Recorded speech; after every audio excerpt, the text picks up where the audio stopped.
Ralph, I've heard you call the Democratic Party convention a convention of avoidance or a party of avoidance. What do you mean by this? I mean, they don't address the central issue of American politics and Canadian politics for that matter.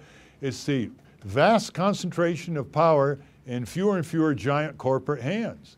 And these corporations have far too much control over the lives of the American people. 3/4 of them in a poll, the American people say that's true. And they have far too much control over our government. They are our government. They have hijacked every department agency in Washington. They put their executives in high government positions. They got tens of thousands of lobbyists. They got 10,000 political action committees shoveling money into the coffers of both Democratic and Republican politicians. And the Democratic convention, the only interaction they have with corporations is food, wine, drink, and music. Not exactly the stuff of progressive politics in a country that's supposed to be dedicated to government of, by, and for the people. Many people in our audience that would agree with just about every word you just said, but would also say something I think you might agree with, and it's interesting enough, something George Will actually said on the George Stephanopoulos show a couple of days ago. Will was kind of angry that Donna Brazile was talking about McCain's 7 houses, and he kind of lost his temper, and he said, listen, the elite is going to rule after this election. The only thing democracy is going to decide is which part of the elite is going to rule.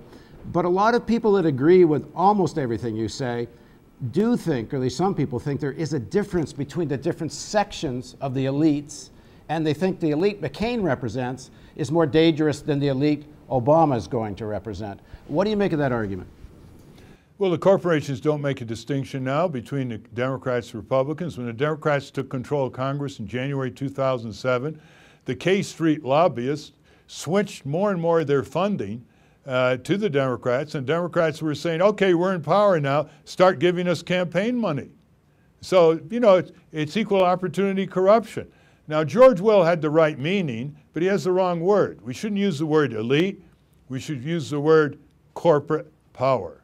That's what is transcending politics between the two parties. And when it comes to corporate power, Paul, let me tell you, the only difference between the Republican and Democratic parties is the velocity with which their knees hit the floor when corporations come pounding on their door. It is true the Democrats are better on Social Security, gay, lesbian rights, other civil rights, but not as much as they used to years ago, number one. Number two, what befits these differences if the similarities in succumbing to corporate power, taking over our elections, taking over our media, taking over our government, globalizing our country, shipping industries and jobs to fascist and communist dictators abroad, what difference does it make if the similarities in selling out America to fewer and fewer giant corporations who have no allegiance to this country other than to control it or abandon it to China and elsewhere, what difference really does it matter?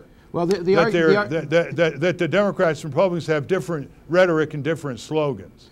I understand there's this kind of a bind with people that do make this argument, because if you follow it's not a bind when they have Nader Gonzalez on the ticket, a tried and tested progressive duo that will stand for the people under pressure from corporations and demand that government and corporations be our servants, not our masters. You don't see that the foreign policy group that Cheney brought in, the foreign policy group around McCain now, people like Woolsey and Randy Schuneman and people that came out of the Project for New American Century, this projection of the use of hard, direct military power to reshape the world. You don't see that, at least in terms of foreign policy, as a more dangerous group than the group around Obama, which clearly Obama himself roots his. Sorry, go ahead.